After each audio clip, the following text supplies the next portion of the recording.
Jonathon Goldhammer. I'm going to keep this kind of just open. If you have questions as we go along, ask. There's going to be, I'm going to talk a little bit about what Green Mountain Habitat does right now and the standards we're meeting. And then I'm going to talk about two houses, one from 2011, which was the first modular passive house in Vermont, and another one that was done in the late teens that was another modular done by Vermont, and that's a net zero. So if you don't, is everybody familiar with Habitat for Humanity and what we do? Okay. So this may not be connecting.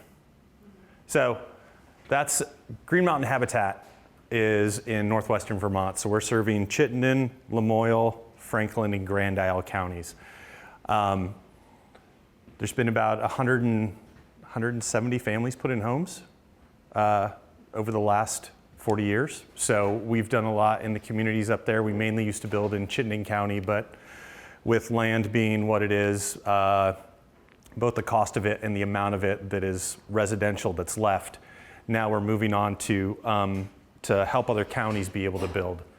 So this is the vision that we have that's guided us for the last 40 years. And we really do sometimes struggle to find land, which we have to purchase. We've had four donations of land in like 35 years. So really we're purchasing the land and then building the house and trying to make it affordable, which in the end is pretty hard to do. So 117 homes have been built in that time, and we've had roughly 170 families because this is perpetual affordable housing. There's deeds that go along with these houses. If somebody's going to move out of a Habitat home, we have the first rights to buy it back, and then we find another family to go in there. They get 100% of everything that they've paid into the home, and a lot of families have paid off their mortgages over that time. So they'll get their complete mortgage back if they move out that they paid. And then we'll do an appraisal, and at the end, if they do want to sell, and then they get a part of that back on top. So part of that equity to them will then allow them to go find a market rate home, which is the key.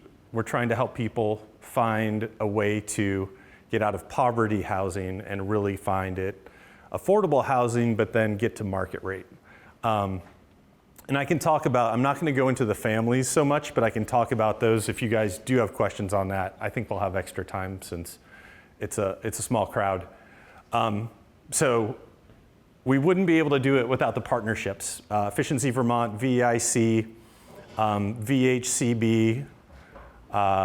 We have to have all of these folks involved in order to make these perpetually affordable housing that people can move into.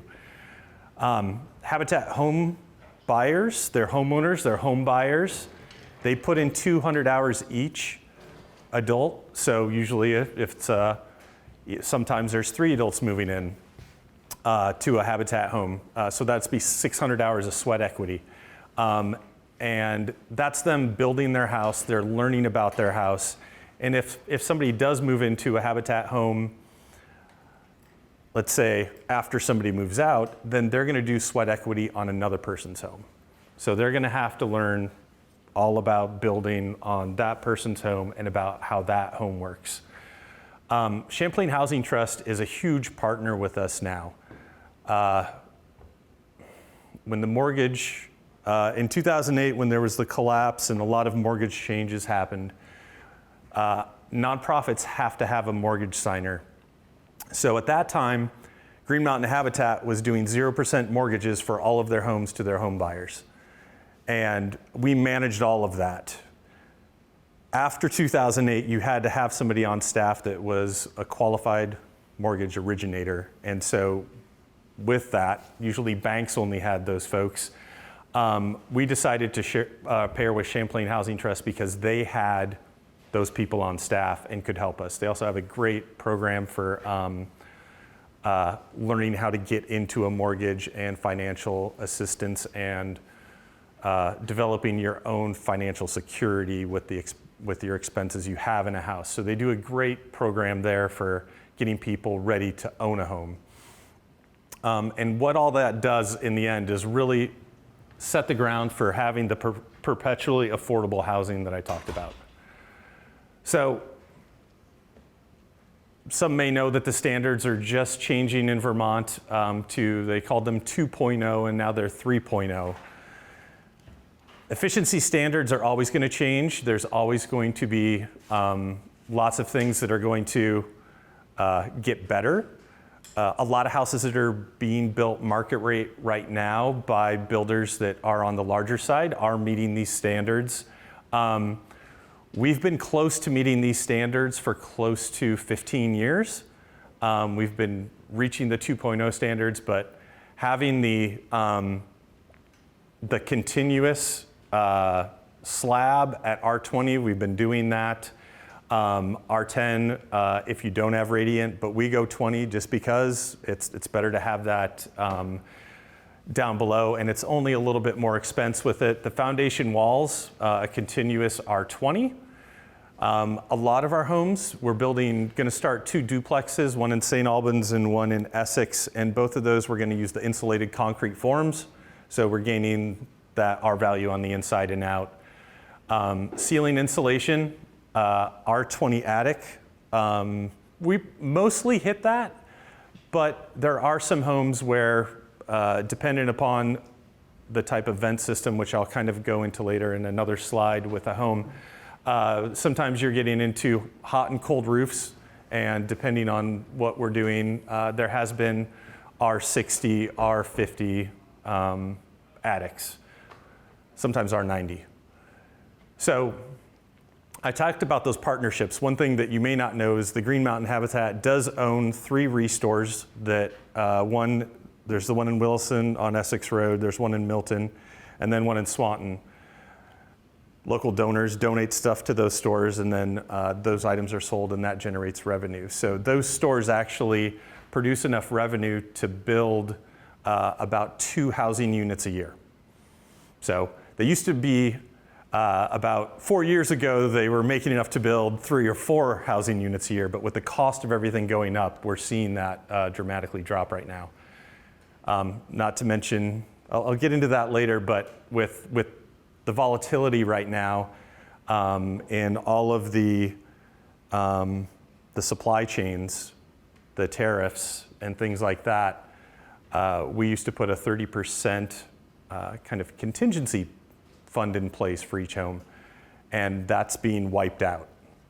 So now houses are getting even harder to be affordable for folks that are looking to get into home ownership. We all know what the crisis looks like here in the state of Vermont with housing right now. I went back the other way. So there we go. The wall insulation and the band joists, 32 minimum, R12 minimum continuous. So we're doing continuous on the outside of the home, at least R12 zip system.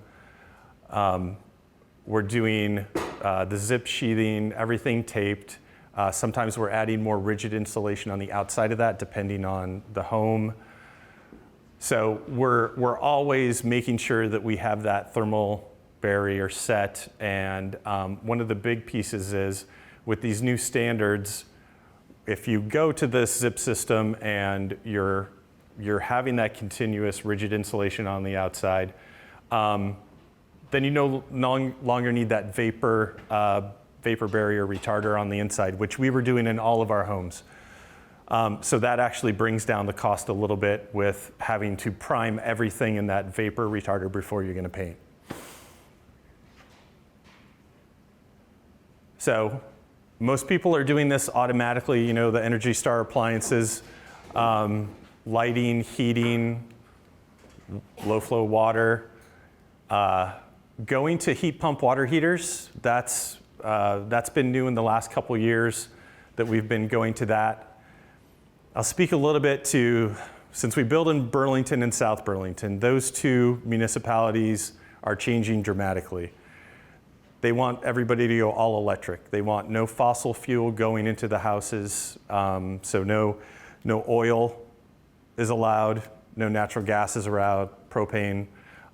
They really are pushing all electric if you're a new build. What that has essentially done is create the environment that increases the cost of the home. So on average in the past, a homeowner would go into a Habitat home in Burlington that was connected to natural gas, and the heating cost for that for an entire year would be between $400 to $700. And that's average. They're usually not going above that. There are houses that people are much more conservative, and they've been below $300 a year for heating costs. So maximizing the efficiency of the home through air sealing has been something that we've gotten very, very good at over the years, and we're able to then use things like the triple glaze windows. We have to put HRVs in all of the houses because they're so tight. We have to teach people how to use the HRV and not to shut it off. That's a big thing that happens when we're talking about the house and their building.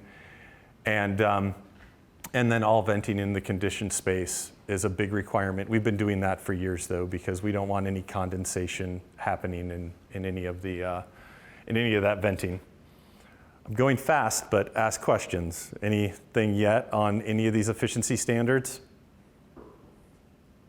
Yeah, you said starting in Vermont or towards the Burlington area they're doing it. What is that? Yeah, so all the 3.0 standards it's the next level of standards. So right now everybody has to build the 2.0 standards. What's happening is they're trying to get people to raise the bar, to get to 3.0, to bring all of the cost of operating a home down. You know, is it something that's going to take over the entire state? Probably eventually, but it has to make its way into the building code, which it hasn't done yet. But if you contact Efficiency Vermont, or you look this standard up on their site, if you call them and say, hey, am I eligible for this program or to get this heat pump water heater? They might talk to you about air sealing and something else in your home in order to get you to a higher level of efficiency. And they're pushing that, and that's all through if everybody's here from Vermont, through our charge that we have on our electric bills through Green Mountain Power, Washington Electric, the efficiency charge. So a lot of these programs are paid for by us to try to put these into effect, and eventually they'll become, a building standard, and the state of Vermont will probably adopt them. It usually happens with Efficiency Vermont first, and they push, and then everybody gets behind it and says, yeah, let's do it. With Burlington and South Burlington, they've gone beyond what Efficiency Vermont has said, and they push in certain areas. So they have a certain amount, like in South Burlington, if you build, you have to have a certain amount of glazing on each side of your house because they want a certain amount of solar gain on certain sides of the house and things like that. So it varies per municipality, but I think overall you'll see things changing where they'll push to have these standards in a building code eventually. So what's next for Green Mountain Habitat? We are probably, like I said, with the funding that's available and with our partners that we have had to go all electric. Right now our build in Winooski is a triplex, putting 3 families in there, and it's all electric. So it's 3 heat pump heads in those units, 1 in the main floor, 1 in each bedroom upstairs. So it's actually 4 in that because they're all 3-bedroom units. All electric heating and hot water, so those are heat pump operations. Electric vehicle ready, so that's another requirement that we're meeting with that Burlington code. So we have to wire everything with the 200 amp panel, and then we have to put in that wiring that goes to the outside that is then going to be able to hook up an electric car if somebody were to have an electric car at that space in the future. That's incentivized through Efficiency Vermont as well. They also want us to move as far as putting photovoltaic on all the roofs.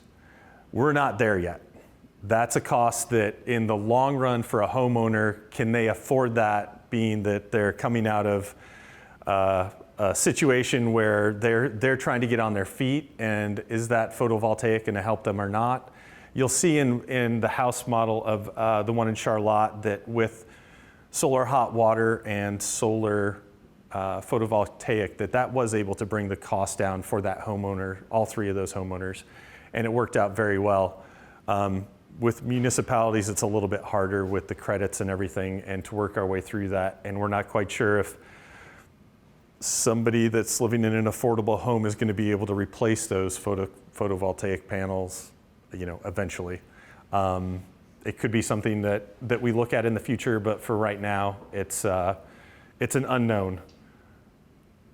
So you said the Yep. goal was to make living in the house more affordable, Yeah.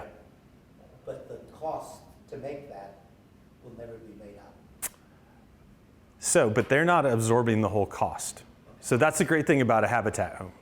So number one, there's volunteer labor that builds the whole house, right? So we have that huge advantage that, for example, we'll say we buy a piece of land for $100,000. We have a duplex that goes on it. So that $100,000 gets split between the two units for the cost of the build. Then we build the whole entire building, but now we can build a duplex and we find efficiencies with that instead of building a single family home. So with that duplex, by the time it's done and it's meeting these 3.0 standards, with the partners through VHCB, Champlain Housing Trust, VEIC, and it could be municipal partners. We have, of course, all of our donors that are donating financially to Habitat. We're bringing the cost of that mortgage down. So let's say that the whole build cost $400,000 to do at a duplex.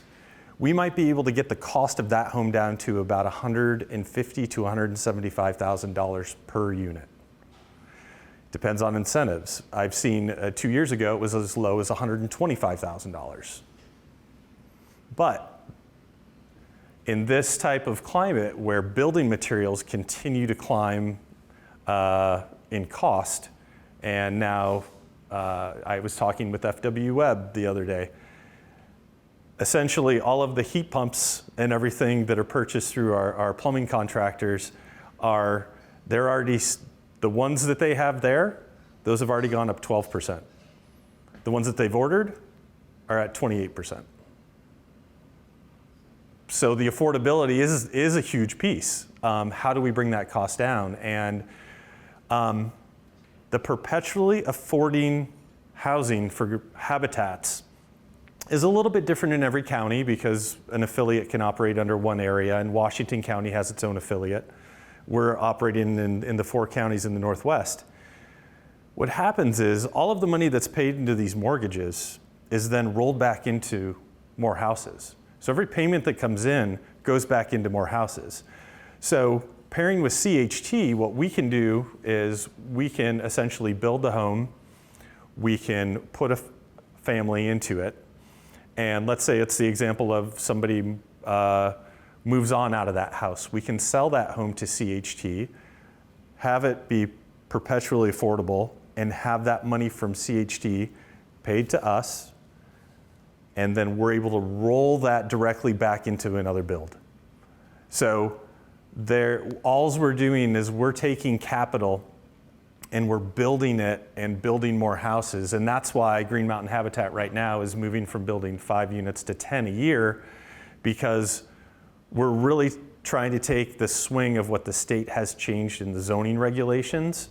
And now with that change, a single family lot that was in Essex or St. Albans that we're building on, it could only support a single family home, and now we can build duplexes there. So essentially that land becomes more affordable because now you can do a duplex. It's been questionable that, how long is this gonna last as far as all of these price increases and the tariffs. And I heard today that now there's a 90-day delay on tariffs. So I don't know what's happening. But the volatility of it is making it that the companies are raising their prices and they're not coming down. So we'll wait and we'll see. But I do think that overall, because we're using our capital and from the houses that we've built for 30 years, it's taken a long time to build this capital. And now we're able to continually build and be able to put more units out there for folks. Does everybody know what a HERS rating is? So Green Mountain Habitat has an average of about mid-40 range. So if you're doing anywhere from 50 to 60 is what the average builder does, that's good. This rating has to do with your efficiency. It has to do with the reduction of like all of the VOCs in the house. So the cleanliness of the house, making sure it's in such a tight house that there's not things that are going to be exaggerating any health problems. So the average, again, is usually around 50 to 60, but we're in the mid-40s, and what these 3.0 standards are going to do is it's probably going to drive us a little bit lower. But as it goes lower, the great thing is that annual savings goes down. So, or it goes up, I should say. So that annually right now, because we're hitting that mid-40 range, that's the annual savings for a homeowner. And being that most of the homeowners that are getting in these homes are single families at this point, that makes a huge difference. There's been a huge switch in home ownership, at least in the counties that we serve, where we're no longer seeing traditional families applying for homes. There's lots of single people, there's partners, there's single with partners without children, there's single people with multiple children. There are a couple families, we do have a couple families that have been applying that one of them is probably going to get a house in the next 2 years that's going to be possibly a 4-bedroom home, and they have 6 people in their family. So that's an unusual one as well. But it's no longer traditional families that we used to see. And the single families are able to, what we're seeing is most of those are looking for housing in their local community because they're living locally, working locally, whether it's walking, biking, to get to their jobs. What does HER stand for? Off the top of my head, I am forgetting, but I will get that up there. So New North End in Burlington. So this was in 2018, I believe this got finished. It was 2018, 2019. There was 2 of these. This was a partnership with Vermont, which I know that Yestermorrow has partnered with them in the past. And these were net zero. And we paired with Burlington and Efficiency Vermont on these. They were essentially modular builds, came in on a tractor trailer, were 80% completed at the factory, came to us, and were placed on site. I don't have, this is a picture of another one that was done, but it was not the one that ended up in the New North End. There was 2 of them there. So these were net zero, and they were a little bit different in the sense that they had, when I get to the 2011 build, some of this technology actually was, the condensing dryer, for instance, was something that was created after that other build. But when these arrived and were being set up, it was towards the shoulder season, and there were days where it was like 20 degrees outside, and you could essentially start a 120 heater in there and heat the whole entire thing. It literally was amazing to see how much heat this home trapped. HERS stands for the Home Energy Rating System. Home Energy Rating System. It was that easy. Thank you. So I talked a little bit about air sealing. There's a good picture of in the factory when they're, whether it's Huntington Homes or Vermont, you know, they're putting that sheetrock on and they're air sealing it at the factory. So a lot of that will happen there. And in this case, these had 14-inch dense packed walls. So that is a big wall structure. It ate into the inside of the home a little bit with the square footage, but an R50 wall and R60 dense pack hot roof system, which is still working great. R50 floors, and they sometimes do a mix of foam and a mix of dense pack, so it might be foam underneath, and then some mechanicals that have to be cut around that foam and then dense pack. And these were installed on helical screws, so then beneath that they had foam around the outside of that to even protect from anything that was going to. These were both installed at a trailer home park that was owned by all of the people that live there. And so all of the sewer connection, the water connection, everything came from underneath. And they did a lot to insulate all of that so you wouldn't have the problems of a normal mobile home that, you know, goes through those freeze and thaw cycles, and then people have to have, you know, water lines fixed all the time because of leaks and freezing.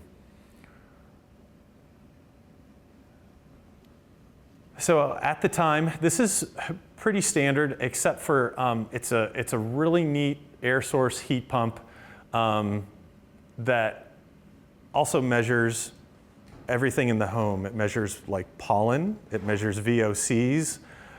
It can basically tell you how healthy your environment is in the home, which is really interesting. The homeowners that live there, both of them still live there, and they said that, you know, the houses are very easy to maintain. It always smells like fresh air from outside. These heat recovery ventilation systems are amazing in the fact that they are almost, you know, 98% effective in that heat recovery. Cold climate heat pump water heater. These also had photovoltaic on them, which was basically making them net zero. So the cost to operate these, at this time, they actually were at the stage where they were getting the credits from the electrical company, and each year they just end up giving credits back because they actually don't use them. So it covers all the electricity in the house. This is the one that probably could have it's had many presentations done on it. The person who played a huge role in this is Peter Schneider, the Charlotte-based passive house consultant. And this again was the first modular passive house in Vermont, 1,273 square feet. Most Habitat homes are 1,200 square feet or less. So a 3-bedroom is 1,200. A 2-bedroom gets to be around 1,000 to 1,100 and 1,000 for, I think we've only ever built one bedroom. It's at the point of with Green Mountain Habitat, we believe, since we're putting a family into this home, but somebody may move into it later, that we're just probably going to end up going to all 3-bedroom homes at some point and just building those, because whether it's a family or a single person, even if it's extra room, if we're building it once, another family might move in and they might have a bigger family. So we're figuring that if we're going to be building at an affordable level, then to build a 3-bedroom. But these partners made this all happen. This house was it was a feat of engineering. It was something that was before its time a little bit, and with the amount of people that gave input on this, they made it happen. There was a lot of funders that helped with this. Dow donated all of the foam board for this home, which you'll see is just a massive amount of foam board that went around this house. So a little bit of information on this was information that was provided by Peter, and this is comparing a standard house to a passive house. So this is exactly how this house turned out. With this house, that was the air source heat pump that they use. At the time, 2011, Mitsubishi was one of the only manufacturers of heat pumps. The HRV, those have come a long way, but that one is still installed and still running great. There was a soil to heat exchange system that was installed, 2 loops that went right around the footings and the footing drains, and that tied back into a pump that then was able to collect heat from that and also use for water to air coil with a 40-degree temperature rise. So when needed, it could provide a little heat, but it also cooled. And then it had solar hot water, and it also had photovoltaic. So this house was close to net zero, but it wasn't quite there. But as you can see, the cost or the amount of BTUs to heat this home is just absolutely ridiculously low. And I'll talk about that at the end too. So this slide, I think, is from around 2015, but heating cost given at $3 a gallon, which we know that's not the case anymore. And then heating cost at $5 a gallon and electricity. I mean, it's just amazing to look that over the course of a year, you're going to pay $178 and $125 for your heat and electricity compared to a standard home. When the build was completed, they were figuring that they were going to spend annually around $1,000 to heat and to heat and provide hot water and everything for the home and electricity. So this build was a modular build. It arrived in 3 big pieces. There was the foundation. See if this works again. Okay.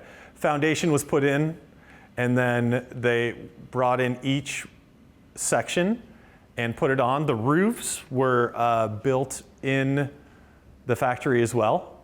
So here you can see there's the walls. You see the sheetrock. It's air sealed in between each one with foam. They used mastic around all of the outlets.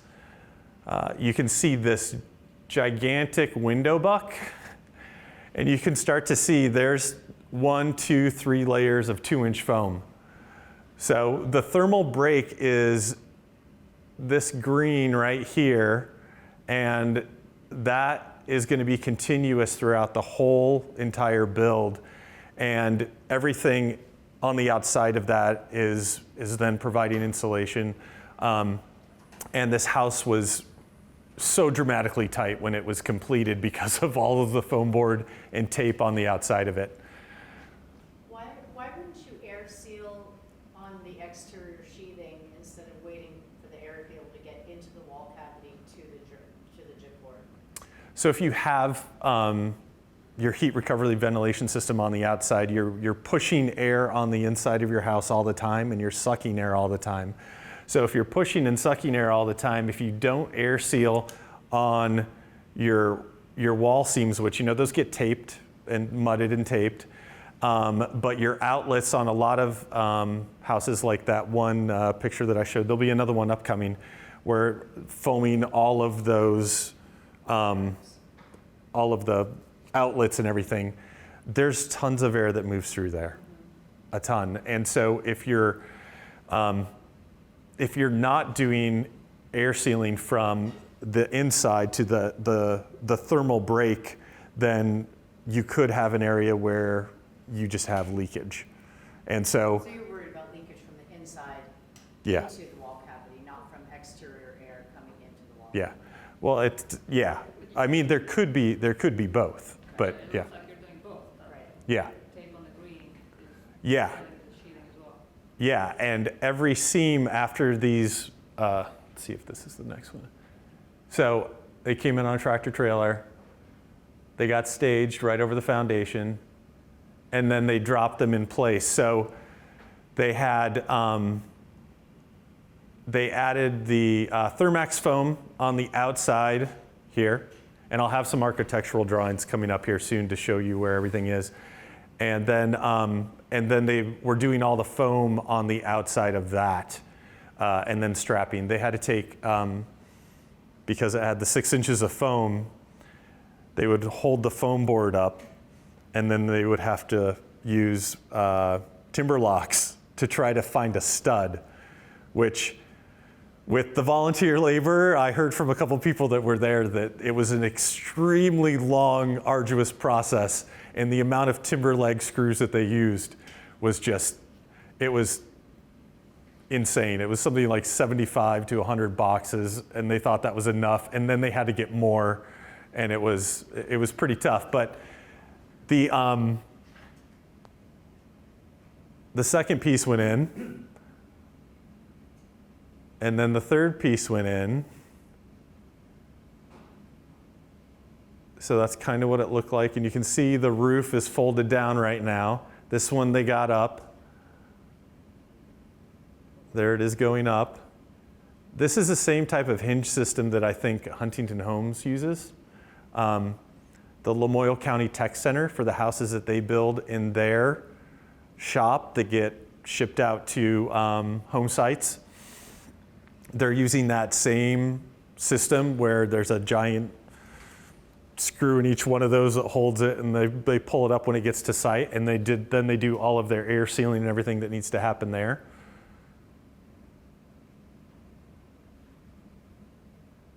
So, and then they have to join everything together. So then it's all of the seams are air sealed with foam, and then they're joined all together, and then they install all the sheetrock for the roof and everything once all of that is in place. So I got some details to go through. If this is, I also have a set of plans over here if anybody wants to look at them afterwards, which these are all from. But here is the 1, 2, 3, 4, 5, 6. So that's 12 inches of foam underneath the slab.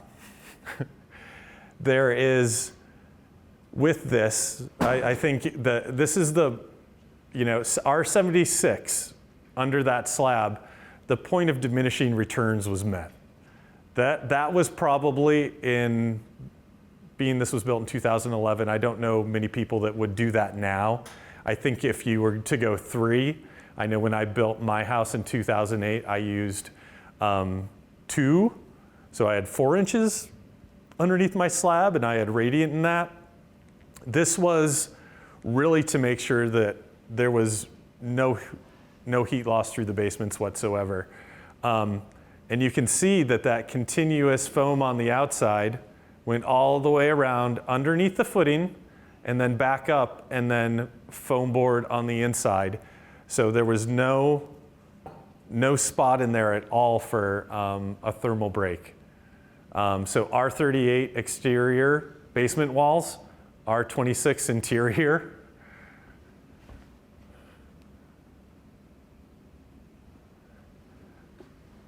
This is your coming up out of the ground, so this is ground level here. You have your rim joist, and then here with your wall, this was a 6-inch dense pack wall. And that had then the zip, and then it had your foam board, and then it had Thermax, and then it was the cement hardy plank siding, which was, the hardy plank was installed, the Thermax went in between strapping, and then the hardy plank was attached to strapping. The whole process of doing the outside of this with the Habitat volunteers took a lot longer than everybody thought it would. But in the end, the result was great. There was, going up to the next level, from the foundation detail. Put on Yeah, What's on the outside of the foundation? here, Yeah. this is high density foam board. But the outside, Yeah, foam, yeah. foam exposed to the air? This is foam exposed, this is underground. So this is ground level. So this is the basement. The siding goes into the ground?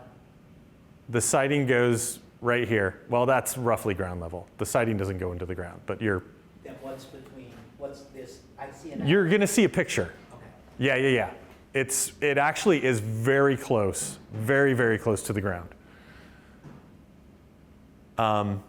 That's the wall that I was talking about. So when they brought in and you married, the bottom section with the top section and the floor there, again, this is your continuous vapor barrier, so you don't have any thermal breaks. R20 wall, R38 foam board on the outside, and then that Thermax as well. So this is just another view of it, just showing you the different types of foam that were used. The red being that air barrier.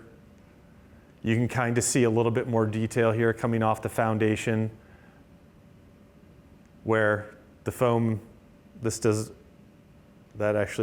off the foundation. I don't know why it's not showing the foam there. It just has the gray, but there'll be a picture of that upcoming.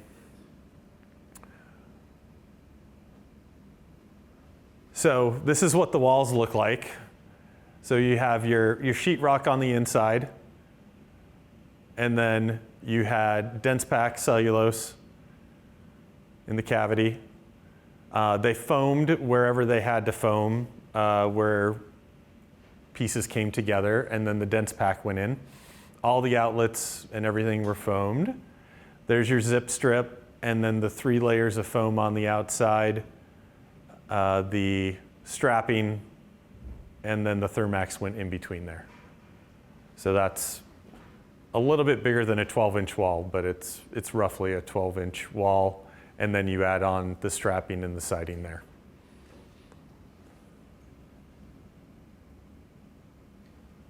So here's that giant lip over the foundation. So the foam board here comes up to the lip, and this, I'm not sure how they covered that.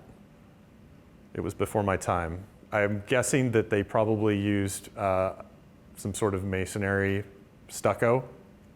Can't say for sure. They may have hardy planked it, put the hardy plank all the way down, since it is concrete cement siding. It's not going to rot. That could have been something that they did, but I don't know.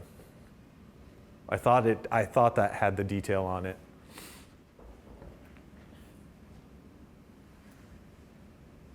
So one of the most important aspects of making sure that this house maintains its energy efficiency and we don't have any failures within the wood that this house is built from is really making sure that you're going to have this vent up here that's going to allow the air to move. Otherwise, I'll show a picture later on of a hot roof that did not succeed and what happens. But you really have to have that barrier of foam that comes up into that soffit, and then your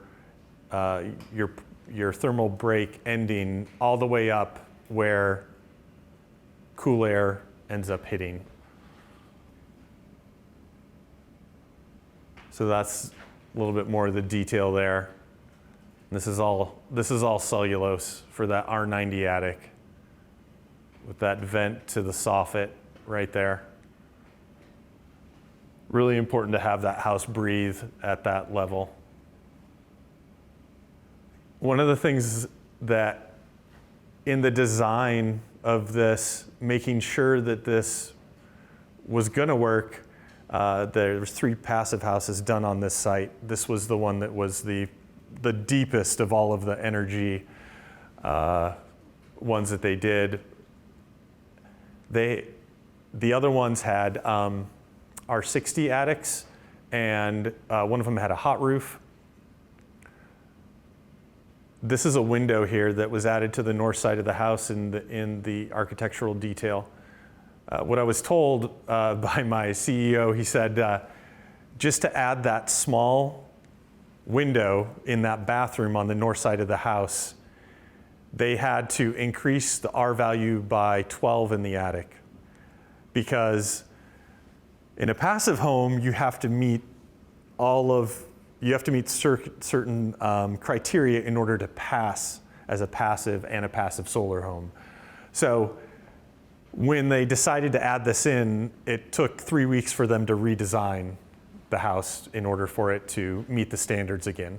But they got the window in, and my CEO said, if I knew it was going to take that long, I would have never asked. But there was no, just didn't make sense not to have a window in the bathroom. Jonathan, I have a question. Yeah. How are the top of the trusses netted for the cellulose?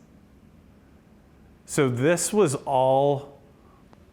all blown in, and it didn't have netting at the top.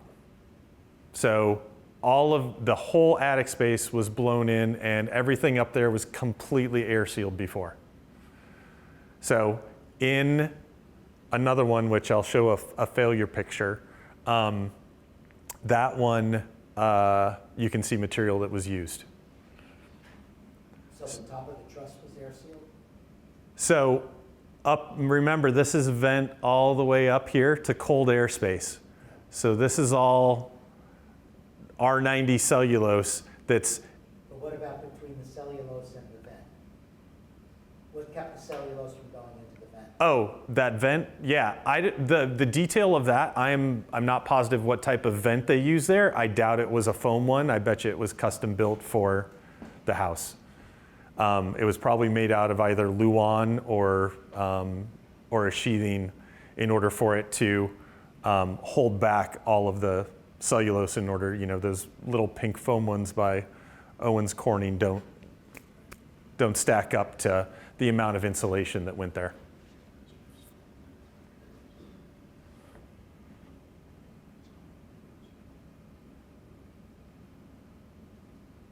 So with the 3 houses that were built there, they, at the time in 2011, cost $50,000 more than a conventional home. So I just looked up the number the other day and basically adjusted by the consumer price index for inflation. We're at 27%, so that's roughly $64,000, $65,000 more now versus back then. Yes? Now the energy code in Vermont has changed since 2011, become more strict. Yep. How much more do you think it is now to build passive house compared to conventional? Passive house, I think, is always going to be past the Vermont Energy Code. Yes, but the delta, like the money, would it nowadays is going to be $64,000 or less? Because Well, the energy code gap is smaller. right. I think if I had to guess, the 64 is a conservative estimate. I have a feeling if you were starting your build today, it would be somewhere around $100,000 more. If you were to build to the same standard as this house. Sure, but also building a regular house now is a lot more now than it was in Right. 2011. Right. So this house I might as well mention it now. So this house right here had a mother and 2 sons in it. She lived there from 2011 to 2019. And in 2019, when she moved out, she had saved enough money to go back to college. She was getting a degree, had gone for a while, moved out to California, was able to buy a market rate home, get into housing, and very successful. And then now there's another family in there. So the appraisal on the house came in at, from what she had paid to what it came in at, was over 100%. So it was the cost of her to move in 2011 and her to move out, the appraisal when she moved out was closer to $400,000. for that home. So if this house appraised in 2019 at around 400, maybe around 5 now? I mean, it could be more. Hard to say. So, and that's what I was going to say about success story, that, you know, she was able to stay in her home. 2 of the other families are still in those homes, have raised families.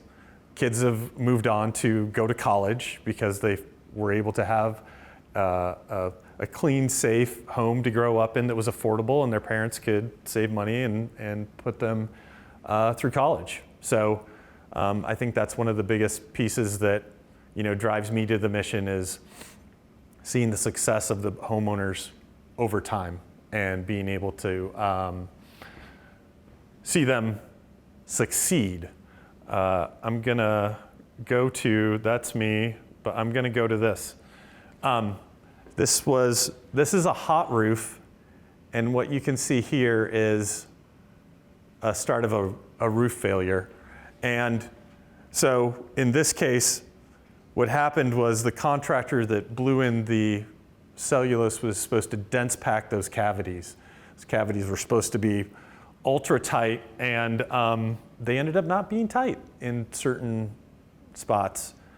So there was all this extra airspace after everything settled. And as you can kind of see here, this is actually remnants of frost. So the moisture, the heat was coming up, moisture was going here, and you can see that this was all supposed to be dense packed, super tight. And what ended up happening was this.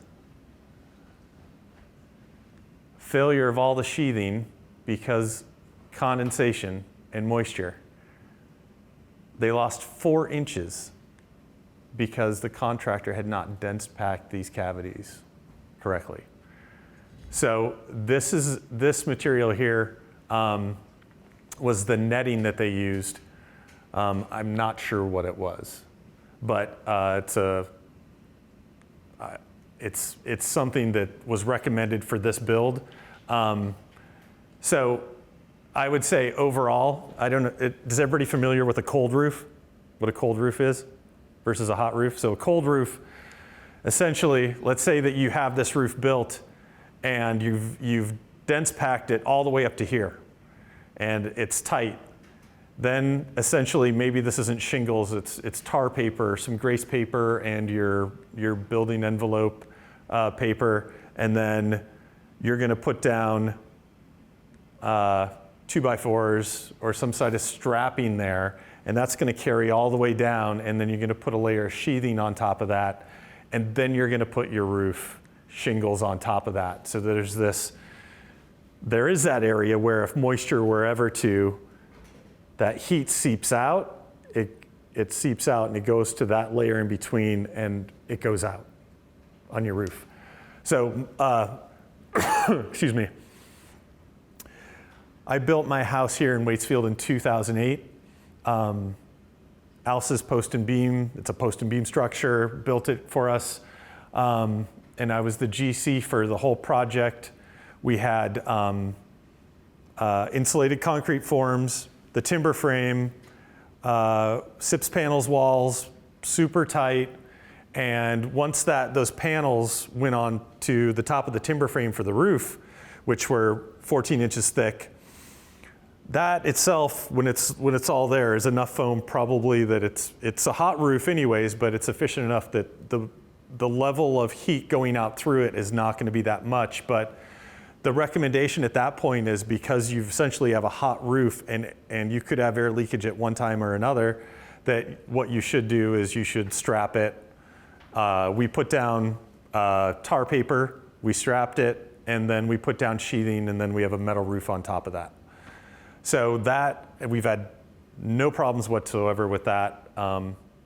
And that is essentially the cold roof that goes down into the soffit. And if there is any moisture, it also allows for the air movement from the soffit to go up through. And the soffit from the side feeds into that as well on the gable ends. So just a forewarning of dense packing cavities. Make sure that, practice on some. Make sure that if you're doing it on your own, to try and get it as good as you can. But this was done by a professional. So just to be wary about, doing this type of work. It's you can have failures, and it can result in what we had to do was everything was fine down below, but towards the top of those cavities, we basically had to take all that out, repair all that, and then switch, almost turn it into, we were thinking about turning them into cold roofs, but we were able to go down to the bottom of the soffit, and we were able to do some blocking and then replace cellulose and get it to where it should have been. So. As in you removed all cellulose and added new cellulose, or just added more cellulose? There was some that was removed, for sure. Towards the bottom of the cavities, it was all fine. But towards the top is where there was clear moisture in it, and it had to be removed. Okay, that's all I got. Well, thank you for coming. If you do have any questions, I can try to answer them. There is a set of the plans for the passive house back here if you're interested in looking at those. Otherwise, have a great night.